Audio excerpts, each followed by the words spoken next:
everyone, and welcome to another episode of A Dramatic Soprano Tries Cooking! And back by popular Twitter and Instagram poll, we have the Outlander Kitchen Cookbook! Now you may be going, Sam, why are you dressed as a pirate today? This is Outlander! There are Highlanders, not pirates!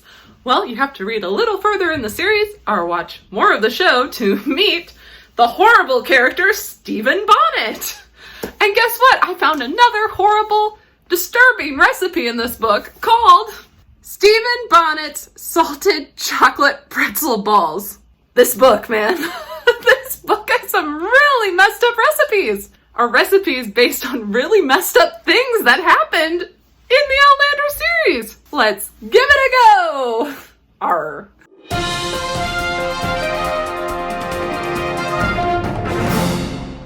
For this recipe, you're gonna need some flour, some baking powder, butter, yeast, salt, and chocolate. It can be whatever kind of chocolate you want.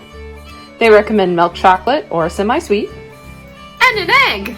And because this is a really messed up recipe, I think I'm gonna need a beer. And what better for a pirate to have than a beach beer from Coney Island? Cheers. First thing you need to do is grab your paddle and put it on your mixer. Yes, the recipe does call for a paddle, but it made for a great pun as well. Now that your paddle is attached, you need 2.5 cups of flour. Before handling that flour though, consider putting on an apron, especially if you're wearing all black.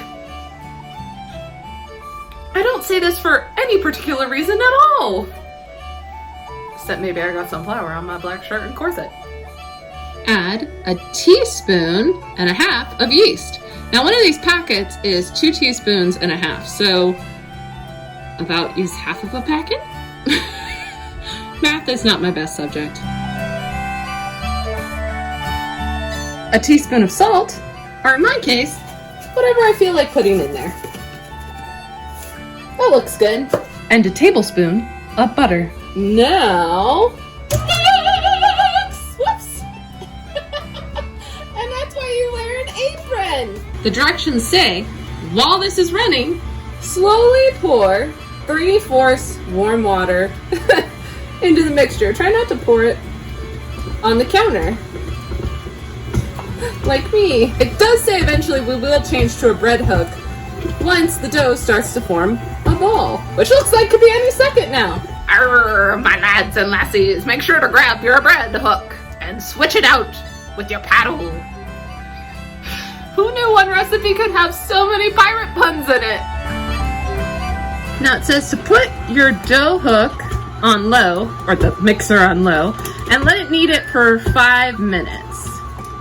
I almost feel like my dough needs a little bit more water. I don't know. Some of it did fall there, so I'm just gonna pour a little more water in it. Not a lot, just a little. Oh, the bread is needy, just like Steve Bonnet. See, I made an Outlander joke. He's a pretty needy character. It says the dough should be hard and smooth when it's done. It also says alternatively you could knead it by hand for 20 minutes. Here's what I have to say to that. Let's see if we've reached hard and smooth status. It's pretty smooth. I'm gonna knead it for just a little longer though. It's not super sticky or anything, but it's slightly tacky, so I made a point to say smooth, not sticky, so I'm gonna knead it just a teeny bit longer. I think we have reached the status we want. Ooh, feels nice. I like it. Now you're gonna make it into a little ball and let it rise for 1 hour to 1.5 hours in a nice warm place. The directions don't say to cover it with a damp cloth, but I'm gonna go for it. And look, the little fishies!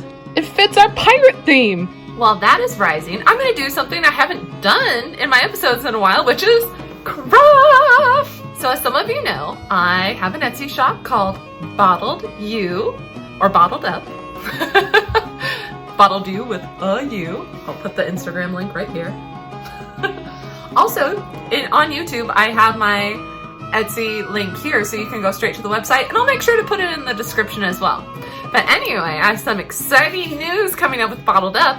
I'm going to be at the Coney Island Community Market on August 18th? Question mark? I forget the exact day. I will find the exact day and put it right here. And I will be selling my wonderful earrings. I did make these earrings actually that I'm wearing today, but I will be selling bottle cap earrings. Not fancy earrings I wore to my wedding. But I've decided to add a fun new product, which is I'm gonna turn this beer can into a potted plant. Yes, I know this isn't the same beer can I was just drinking out of. But I will be selling these at the Coney Island Community Market. So if you want a fun, interesting planter, you should stop by. I will also be at the Grand Bazaar in September for their Recycled Up Day. Anyway, watch me make them. So as you can see, these little planters are pretty simple to make. You just take your handy dandy can opener, take off the top, and then punch some holes in for irrigation. I will be putting some rocks in the bottom, then some dirt, and then my little succulents. So if you want one, make it yourself, or come buy it from me. Also, if you just want a can without a plant because you don't live in New York City, DM me and you can buy one and I will ship it to you.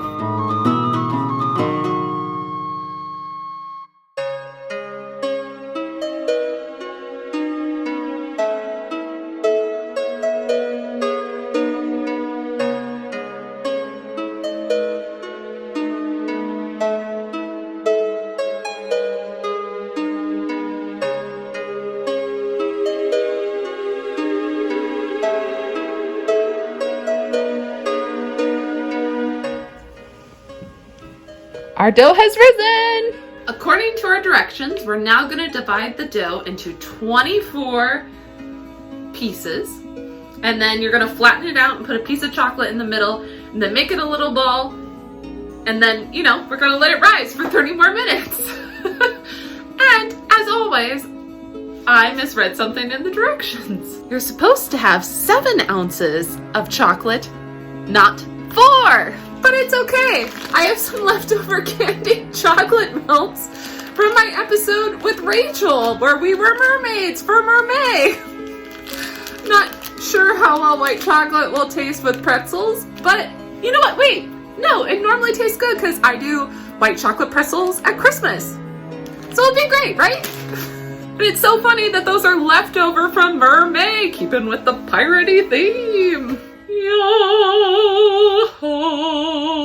yo-ho, raise the colors high, heave ho, heave ho, never shall we die. That was for all of you guys on TikTok. I know that song is really popular right now. Also, if you didn't know, you can follow me on TikTok at Soprano Sam Nara. And you get fun extra little content if you follow me there for these videos.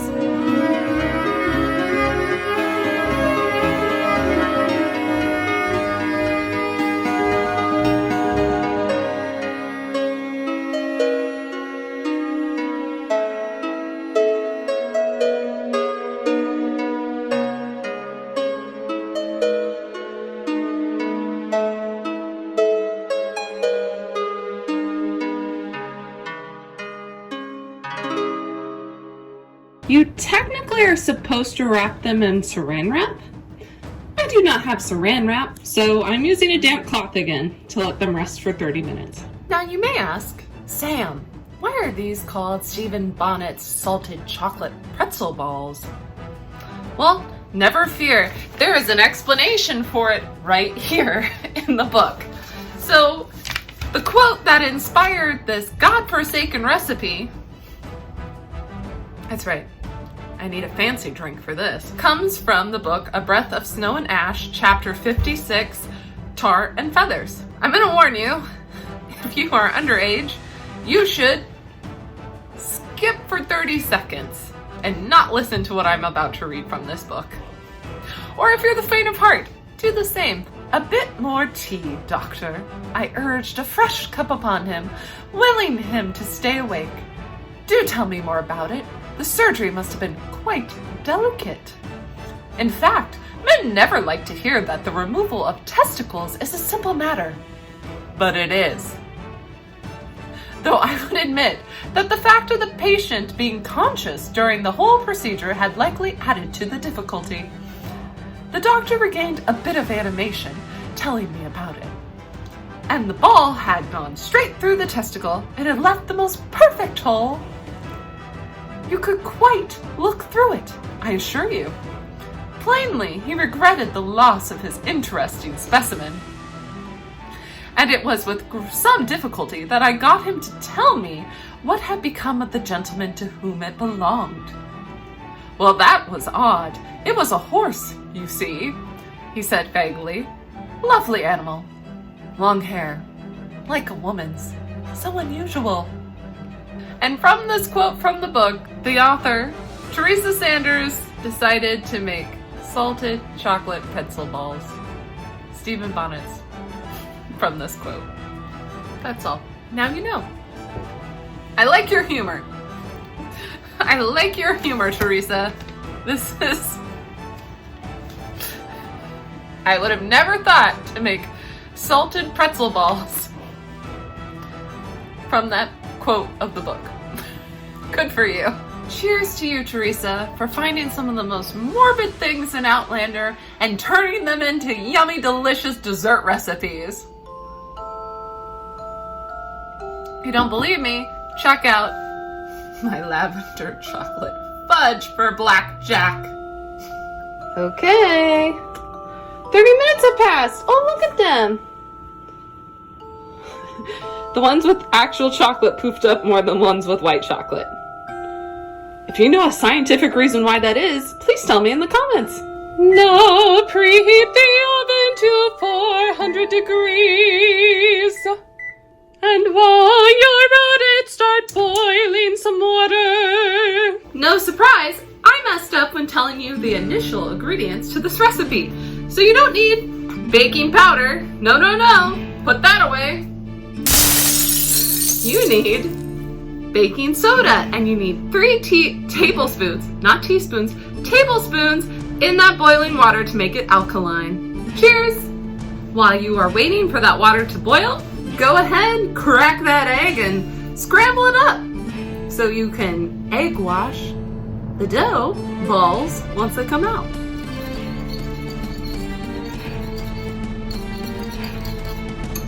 Also get out your coarse salt while you're at it. Your coarse salt. I just have salt, so. It's sea salt. Does that count as coarse? Also, go ahead and get your cooking sheets with parchment paper on them. So you're ready to go after your little pretzel balls have a little bath.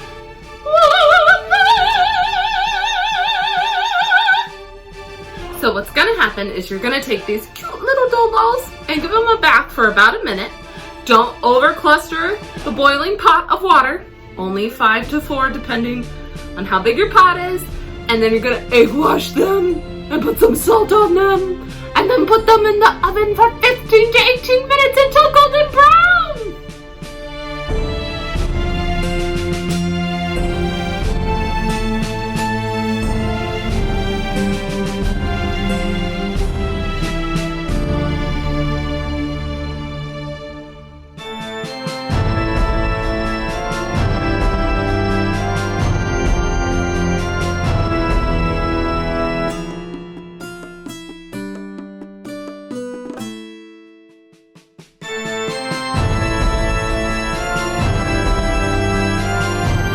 I got my balls to try.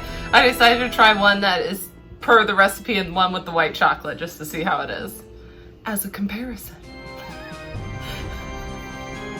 Here we go.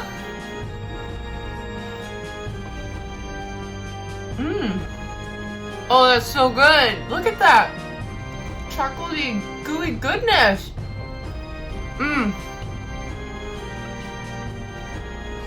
Just so you know too, the recipe does say these are best eaten the same day they're made. I guess they get a little sweaty if they're left for a little bit. That's really good. I'm gonna try the white chocolate. I'm curious. Sorry, that's really, really hot. That one came out of the oven sooner than the other one, but I can already tell it's good.